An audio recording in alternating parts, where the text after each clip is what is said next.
नमस्ते फ्रेंड्स। आज मैं आप सभी को मिथिला हट का दर्शन कराने जा रही हूँ। मिथिला हट मिथिलांचल में बना हुआ है। मिथिलांचल बिहार का एक बहुत इम्पॉर्टेंट पार्ट है। जैसा कि आप सब जानते ही हैं, मिथिला अपने कल्चर और संस्कृति के लिए पूरे विश्व में विख्यात है। मिथिला हट यहीं पे बनाया गया है। मिथिला हट यहाँ है मधुबनी डिस्ट्रिक्ट में, झंझारपुर के पास है।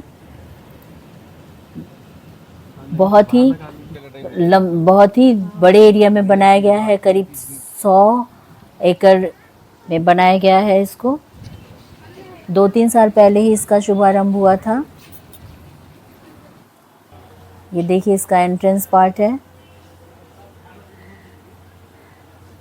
इसका एंट्रेंस पार्ट भी बहुत भव्य है। ये दिल्ली हाट के तर्ज पे ही बना है, जैसे दिल्ली हाट है ना, लेकिन अगर मैं कहूँ उससे अच्छा है तो ये अतिशयोक्ति नहीं होगी, क्योंकि यहाँ पर नेचुरल पीस है। ट्रैफिक और शोर शराबे से काफ़ी दूर गांव वाले एरिया में है, लेकिन हर तरह की सुविधा है। देश विदेश हर तरह के पर्यटक को अट्रैक्ट करने की खूबियाँ हैं इसमें। ये एंट्रेंस पार्ट है इसका। एंट्रेंस के साथ ही कुछ शॉपिंग कॉम्प्लेक्स है, जैसे आप देख रहे हैं। यहाँ पे यहाँ के लोकल लोगों के द्वारा बनाई गई वस्तुएं मिलती हैं। यहाँ के लोकल आर्टिस्ट बनाए हैं ये सब। बांस की बनी चीज़ें यहाँ ज़्यादा मिलती हैं, लकड़ी से बना, बांस का बना, जो कि देश विदेश में विख्यात है और एक्सपोर्ट होता है। ये बन जाने से, मिथिला हट बन जाने से यहाँ के लोकल कारीगरों का जीवन स्तर ऊपर सुधर रहा है। अभी तो 2-3 साल ही हुआ है, लेकिन सब सुधर रहे हैं, सबके लाइफ स्टाइल। यहाँ पे घूमने आने वालों की भी संख्या धीरे धीरे बढ़ रही है। बहुत लोगों को तो पता ही नहीं है, मुझे भी अचानक ही पता चला, तो हम लोग घूमने चले गए। ये देखिए, बांस की बनी वस्तुएं, छोटी छोटी चीज़ें। ये पेंटिंग यहाँ का, इतना अद्भुत पेंटिंग होता है यहाँ का कि नज़र ही ना हटे। ये खुद आर्टिस्ट है। ये बच्ची जो दिख रही है, इसने बनाई है इसमें से कई सारी। हमने बात की थी तो पता चला। ये काली जी की पेंटिंग कितना सुंदर लगता है, बहुत प्यारा लगता है मिथिला पेंटिंग। यहाँ की पेंटिंग को देखने से लोगों के सोल से आप कनेक्ट हो सकते हैं। कितनी इनके अंदर क्रिएटिविटी है, देखिए। ये मैं देर तक यहाँ इसलिए रुकी हुई हूँ क्योंकि ये मिथिला हट इन्हीं लोगों को केंद्र में रख के बनाया गया है। इन कारीगरों को, इनकी कलाकृतियों को केंद्र में रख के बनाया गया है, इसलिए मैं यहाँ पे ज़्यादा देर तक रुकी हुई हूँ। देखिए यहाँ की पेंटिंग।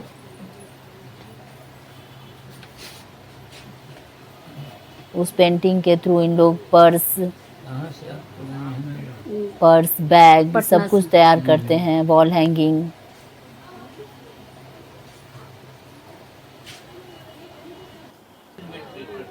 पेपर पर है, हाथ से बनाया। ये भी यहाँ के लोगों के और आर्टिस्ट के बारे में बता रहे थे। हमने इनसे भी जानकारी ली कुछ यहाँ पे कैसे इन लोग आते हैं, कैसे क्या मिलता है, इन लोगों को क्या किराया देना पड़ता है। इन लोगों के लिए थोड़ी बहुत सुविधा दी गई है।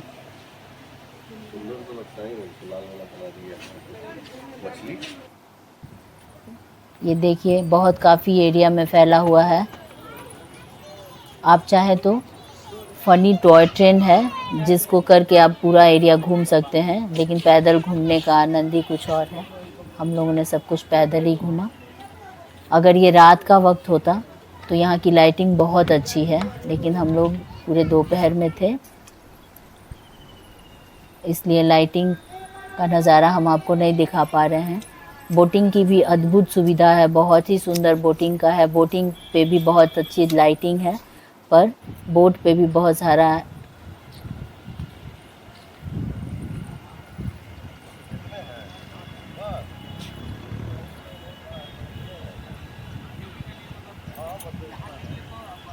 शाम के वक्त बोटिंग का वो ज़्यादा आनंद आता है, क्योंकि पानी के अंदर लाइटिंग रहती है और शाम को ही यहाँ पे ज़्यादा भीड़ भी होती है। ये दोपहर के वक्त इसलिए खाली खाली लग रहा है। ये देखिए, बीच में एक बहुत बड़ा तालाब है जिसमें बोटिंग होती है और किनारे किनारे सैलून, रिज़ॉर्ट, बैंक्वेट हॉल, बहुत कुछ है। देखिए बैंक्वेट हॉल, फीमेल और मेल दोनों का सैलून भी है। कई तरह का रेस्टोरेंट है। एक मैथिली है जो भंसाघर है। भंसाघर अभी हम आपको दिखाएंगे, जहाँ की यहाँ के लोकल लोगों के द्वारा बनाया गया भोजन खिलाया जाता है। ये देखिए यहाँ का मेन एंड वेमेन सैलून।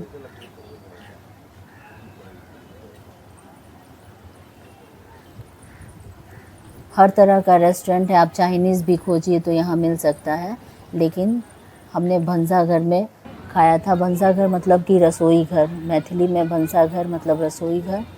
यहाँ पर यहाँ का बनाया हुआ खाना खाइए तो ज़्यादा यहाँ आने का आनंद आएगा। सामने सब कुछ अलग तरीके से मिलेगा आपको। ये भंसाघर है जिसमें कि और यहाँ की लोकल औरतों के द्वारा यहाँ पे खाना बनाया जाता है। देखिए अभी दिखाएंगे हम। औरतें ही बनाती हैं और आप चाहे तो अपने एक्सपेंस के अनुसार एसी वाला चेयर भी बुक कर सकते हैं, नहीं तो आप नेचुरल प्लेस में भी बैठ के खा सकते हैं। देखिए यहाँ पे बनाया जा रहा है खाना। कई तरह के आइटम चूल्हे पे ही तैयार की जाती है। सब कुछ यहाँ चूल्हे पे बनता है, लकड़ी पे जला के। देखिए अभी मैं दिखाऊंगी। देखिए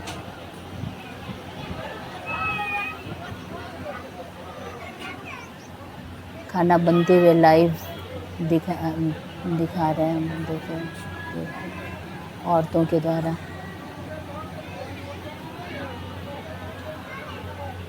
सब कुछ चूल्हे पे बनाया जाता है। ये बच्चों के खेलने के लिए भी, बच्चों के खेलने की भी व्यवस्था है। कुछ भी बाकी नहीं है, सब कुछ है यहाँ पे। ये टॉय ट्रेन जिसमें कि आप बैठ के घूम सकते हैं। ये सब तालाब के किनारे किनारे ये सारी व्यवस्थाएं हैं और एक राउंड ये तालाब का पूरा लगा के आ जाता है। ये देखिए बैलगाड़ी जो पहले चलती थी, अब तो ये कहीं नहीं चलती है, उसका सैंपल रखा हुआ है। ये बैलगाड़ी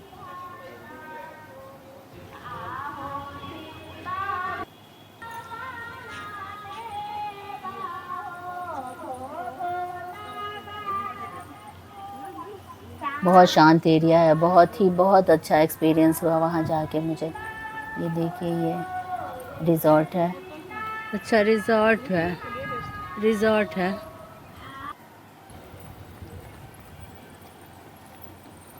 इसके बाद नर्सरी है। यहाँ से लोग बहुत सारे पौधे भी ले जाते हैं। रेस्टोरेंट है, फिर इसके बाद नर्सरी है। बहुत सुंदर सुंदर पौधों का कलेक्शन है यहाँ पे। देखिए यहाँ से ख़रीद के भी ले जा सकते हैं। मतलब हर कुछ यहाँ मिल जा रहा है। खाना पीना, हाथ से बनाया हुआ सजाने का सामान, चादर, साड़ियाँ, बांस के बने हुए खिलौने, टोकरी, बहुत ही अच्छे अच्छे हाथ के बने हुए चीज़ यहाँ मिल रहे हैं। ये नर्सरी से किसी भी तरह का पौधा लिया जा सकता है। सफाई की भी खास व्यवस्था है यहाँ पे। बहुत साफ़ सफाई है, जैसा कि आप सब बिहार से कम एक्सपेक्ट करते होंगे, पर आने पे पता चलेगा। बहुत ही साफ़ सुथरा व्यवस्थित तरीके से बनाया गया है। और यहाँ पे रेस्टोरेंट में या भंसाघर में लोगों की अपना घर खिलाने का तरीका भी बहुत ही अच्छा था। हाँ, इधर से उधर ढोना पड़ेगा। हम बड़ा बहुत 2-3 ठो रखे हैं, हाथ से बने हुए घर, हैंडक्राफ्ट है सब। लकड़ी की बनी हुई चीज़ें यहाँ के लोकल लोगों के ही द्वारा सब कुछ बनाया हुआ है।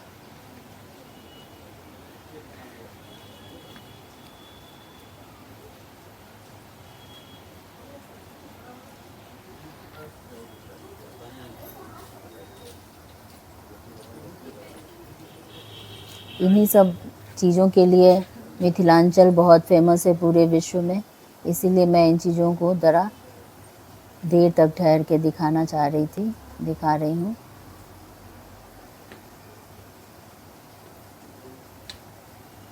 ये मेरा पहला ब्लॉग है, अगर पसंद आए तो कृपया लाइक और शेयर करिएगा, और जो भी इसमें गलती हुई होगी नेक्स्ट टाइम से मैं सुधार के लाऊंगी।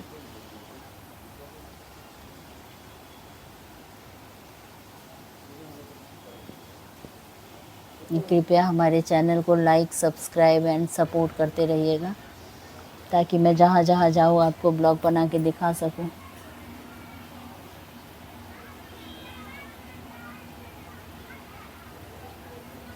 ये यहाँ की कृतियाँ हैं।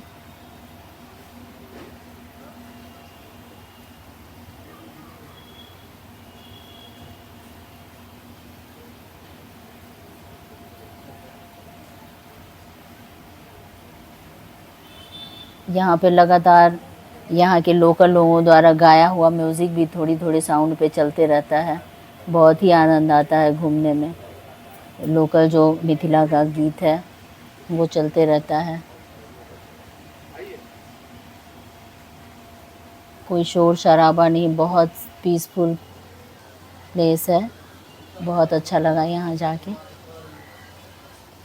और यहाँ इसकी सुंदरता को देखते हुए ही मेरे दिमाग में ख्याल आया ब्लॉग बनाने का। ये मेरा पहला ब्लॉग है, कृपया लाइक करिएगा और शेयर एंड सब्सक्राइब ज़रूर करिएगा। कहाँ से आप हैं? पटना से।